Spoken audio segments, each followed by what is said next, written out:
De 2015 à 2018, l'ambassade de France au Bénin a mis en œuvre un fonds d'appui aux sociétés civiles du Sud pour un montant de 700 000 €. Ce fonds a permis de financer 24 projets portés par des associations béninoises avec l'appui technique de la Maison de la Société Civile. Dans ce cadre, la France a souhaité appuyer les populations les plus vulnérables, et plus particulièrement les femmes et les enfants, dans la défense de leurs droits fondamentaux.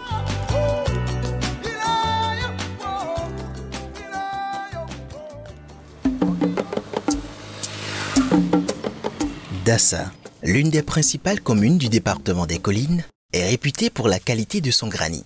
Le concassage de ces roches est très vite devenu l'une des activités économiques les plus importantes de la localité. L'activité, qui est essentiellement de caractère familial, implique massivement la participation des enfants. Bon, les enfants travaillent avec nous ici parce que nous n'avons pas de moyens qui va les aider pour faire une autre chose parce qu'on a manque de l'argent.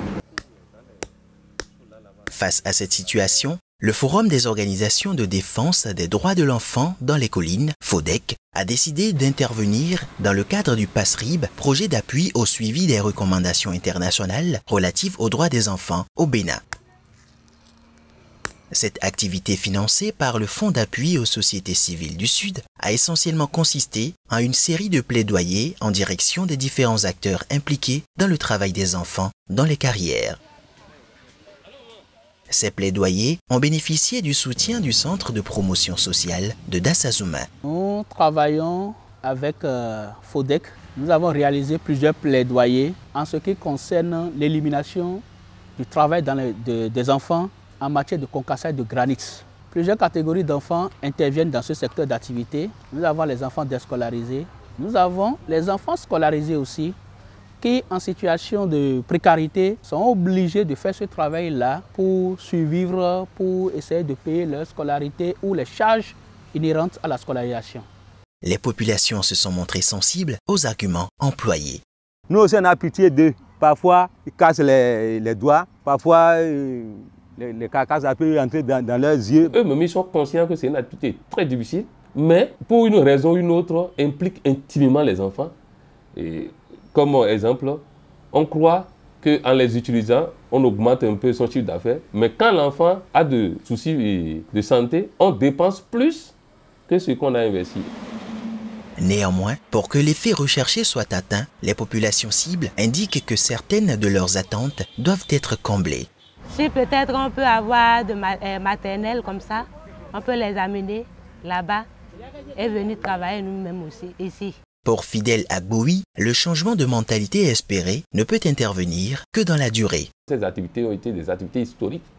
Mais c'est aujourd'hui, nous sommes en train d'amener les parents à réellement dissocier les enfants de cette activité. Verra-t-on un jour le granit de Dassa concassé sans main-d'œuvre infantine? Pour les responsables du FODEC, l'espoir est permis.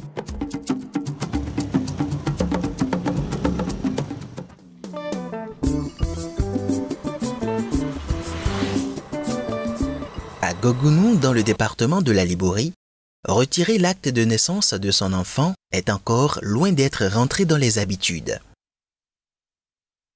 C'est pour changer cet état de choses que l'ONG Jeunesse Santé, grâce à un financement du Fonds d'appui aux sociétés civiles du Sud, a initié le projet d'appui à l'amélioration du mécanisme de déclaration et d'enregistrement des naissances. Monsieur Gounou nous explique. Il y avait près de 5000 actes de naissance en souffrance. On notait une réticence, n'est-ce pas, la population de venir retirer les actes de naissance de leur progéniture. Donc notre projet a servi, n'est-ce pas, à sensibiliser la population, à former, n'est-ce pas, l'état civil pour que désormais les actes puissent être transcrits correctement au niveau des fiches des risques de naissance. Du côté de la mairie, on apprécie cette opération. C'est un bilan très satisfaisant et en même temps de regret parce que le délai a été trop court.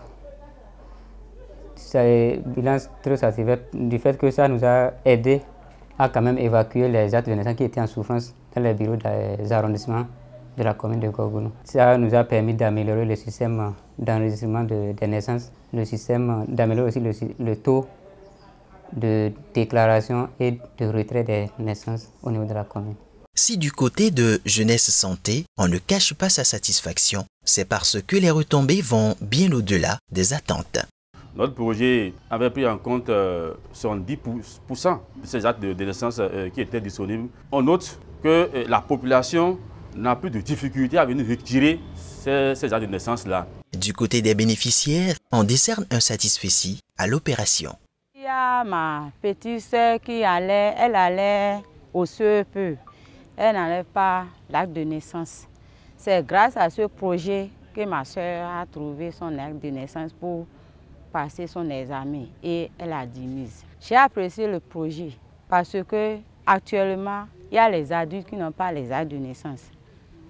Comme ma soeur a bénéficié, j'aimerais que le projet revienne pour que les adultes aussi bénéficient comme ma soeur.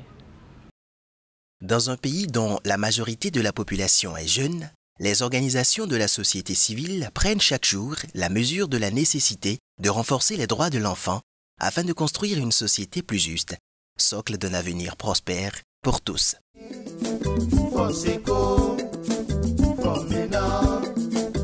Força